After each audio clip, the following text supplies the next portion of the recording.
Hello ನನ್ನ ಕುಟುಂಬದವರೇ, ಹೇಗಿದ್ದೀರಾ? ನೀವೆಲ್ಲರೂ ಚೆನ್ನಾಗಿದ್ದೀರಾ ಅಂತ ನಾನು ಇವತ್ತಿನ ಕಾರ್ಯಕ್ರಮವನ್ನು ಪ್ರಾರಂಭ ಮಾಡ್ತಾ ಇದ್ದೀನಿ. ಇವತ್ತು ನಾನು ತೊಗರಿಬೇಳೆಯನ್ನು ಬಳಸದೆ ಕೇವಲ 20 ನಿಮಿಷದಲ್ಲಿ ರುಚಿಕರವಾದ ಸಾರನ್ನ ಮಾಡ್ತಾಯಿದ್ದೀನಿ. ಮಾಡೋ ವಿಧಾನ ಸಂಪೂರ್ಣವಾಗಿ ತೋರಿಸಿದ್ದೀನಿ. ವಿಡಿಯೋ ಇಷ್ಟ ಆದರೆ ಲೈಕ್ ಮಾಡಿ, ಶೇರ್ ಮಾಡಿ, ನನ್ನ ಚಾನಲ್ನ ಸಬ್ಸ್ಕ್ರೈಬ್ ಮಾಡಿಕೊಂಡು ನಿಮ್ಮ ಸಂಪೂರ್ಣ ಪ್ರೋತ್ಸಾಹ ಬೆಂಬಲವನ್ನು ನನಗೆ ಕೊಡಬೇಕು ಅಂತ ಕೇಳ್ಕೊತೀನಿ. ಪಕ್ಕದಲ್ಲಿರ್ತಕ್ಕಂಥ ಬೆಲ್ ಬಟನ್ನ ಪ್ರೆಸ್ ಮಾಡಿ. ನಾನು ಹಾಕೋ ವಿಡಿಯೋ ನೋಟಿಫಿಕೇಷನ್ ನಿಮಗೆ ಮೊದಲು ತಲುಪುತ್ತೆ. ನಿಮ್ಮ ಸಪೋರ್ಟ್ ಕೂಡ ನನಗೆ ಸಿಗುತ್ತೆ ಅಂತ ಇವತ್ತಿನ ಕಾರ್ಯಕ್ರಮವನ್ನು ಪ್ರಾರಂಭ ಮಾಡ್ತಾ ಇದ್ದೀನಿ.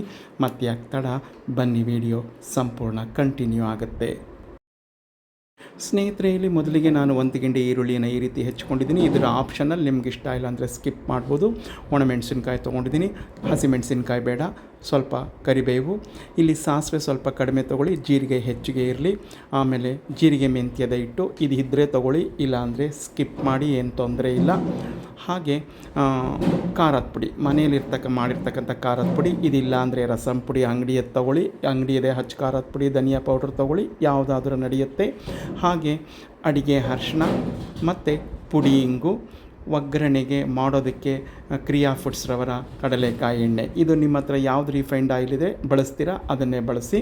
ಮತ್ತು ಹುಳಿ ಟೊಮೆಟೊ 2 ಈ ರೀತಿ ಹೆಚ್ಚಿಟ್ಕೊಂಡಿದ್ದೀನಿ. ಮತ್ತು ಹುಣಸೆ ಹುಳಿ ಸ್ವಲ್ಪ, ಕೊತ್ತಂಬರಿ ಸೊಪ್ಪು, ಇದಿಷ್ಟಿದ್ದರೆ ಸಾಕು. ರುಚಿಗೆ ತಕ್ಕಷ್ಟು ಉಪ್ಪು, ಇದಿಷ್ಟನ್ನು ನಾವು ಉಪಯೋಗಿಸ್ಕೊಂಡು ನಾವು ಈ ಸಾರನ್ನ ಮಾಡ್ಬೋದು. ತೊಗರಿಬೇಳೆಯಲ್ಲಿ ಉಪಯೋಗಿಸ್ತಾ ಇಲ್ಲ.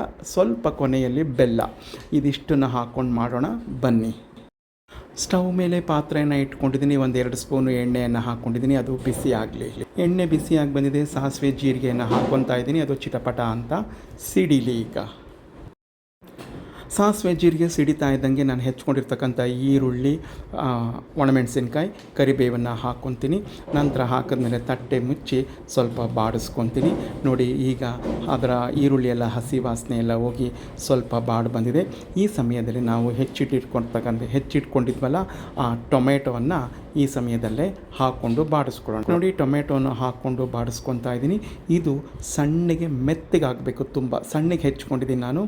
ನಾನು ಆದಷ್ಟು ಹಣ್ಣಾಗಿರ್ತಕ್ಕಂಥ ಟೊಮೆಟೊ ತೊಗೊಂಡಿದ್ದೀನಿ.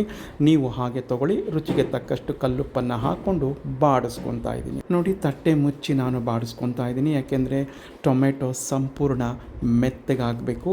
ನಾವು ಅಲ್ಲಿವರೆಗೂ ಚೆನ್ನಾಗಿ ಬಾಡಿಸ್ಕೋಬೇಕು. ಆದ್ದರಿಂದ ನೋಡಿ ಸ್ನೇಹಿತರೆ, ಮತ್ತೆ ತಟ್ಟೆ ಮುಚ್ಚಿ ನಾನು ಬಾಡಿಸ್ಕೊತಾ ಇದ್ದೆ. ಮಧ್ಯದಲ್ಲಿ ನಾವು ಕೆದಕ್ತಾ ಇರಬೇಕು. ಈಗ ನಾವು ಅಡಿಗೆ ಅರಿಶಿಣವನ್ನು ಹಾಕ್ಕೊಳ್ಳೋಣ. ನಿಮ್ಮ ಕಲ್ಲರಿಗೆ ಅನುಗುಣವಾಗಿ ನೀವು ಹಾಕ್ಕೊಳ್ಳಿ. ನೋಡಿ, ಈಗೆಲ್ಲ ಬಾಡಿ ಬಂದಿದೆ. ಈಗ ನಾನು ನಮ್ಮ ಮನೆಯ ಖಾರಕ್ಕೆ ಅನುಗುಣವಾಗಿ 2 ಸ್ಪೂನ್ ಖಾರದ ಪುಡಿ ಹಾಕ್ಕೊತೀನಿ. ಖಾರದ ಪುಡಿ ಹಾಕಿದ್ಮೇಲೆ ಲೋ ಫ್ಲೇಮಲ್ಲಿ ಇಟ್ಕೊಂಡು ನಾವು ಬಾಡಿಸ್ಕೋಬೇಕು, ಇಲ್ಲ ಅಂದರೆ ಅಡಿ ಹತ್ತಿಬಿಡುತ್ತೆ. ನಿಮ್ಮ ಮನೆಯ ಹುಳಿಗೆ ಅನುಗುಣವಾಗಿ ಹುಣಸೆ ಹುಳಿಯನ್ನು ಹಿಂಡ್ಕೊಳ್ಳಿ. ನಾನು ನಮ್ಮ ಮನೆಯ ಹುಳಿಗೆ ಅನುಗುಣವಾಗಿ ಹುಣಸೆ ಹುಳಿ ಹಿಂಡ್ಕೊಂಡಿದ್ದೀನಿ.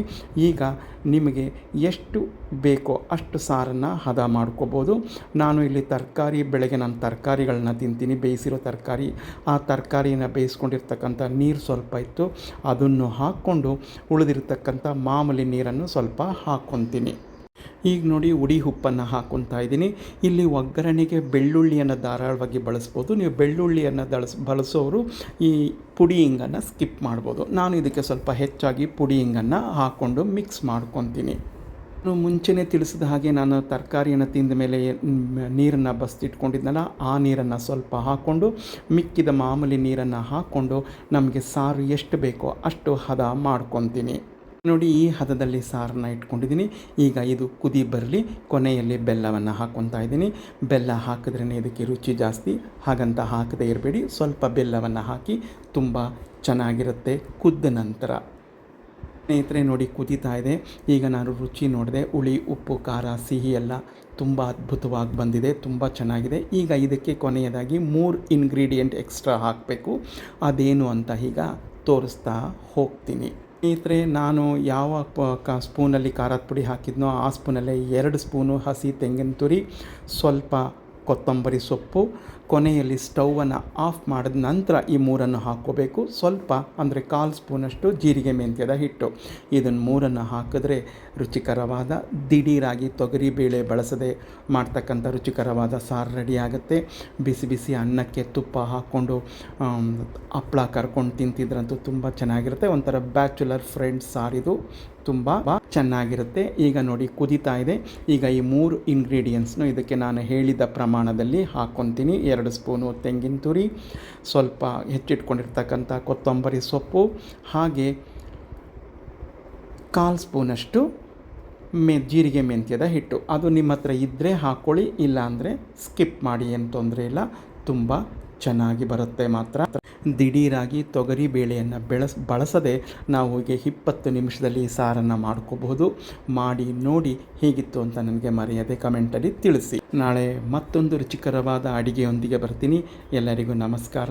ವಿಡಿಯೋನು ಸಾವಧಾನವಾಗಿ ನೋಡೋದಕ್ಕೆ ಎಲ್ಲರಿಗೂ ಧನ್ಯವಾದಗಳು. ಜೈ ಗಣೇಶ.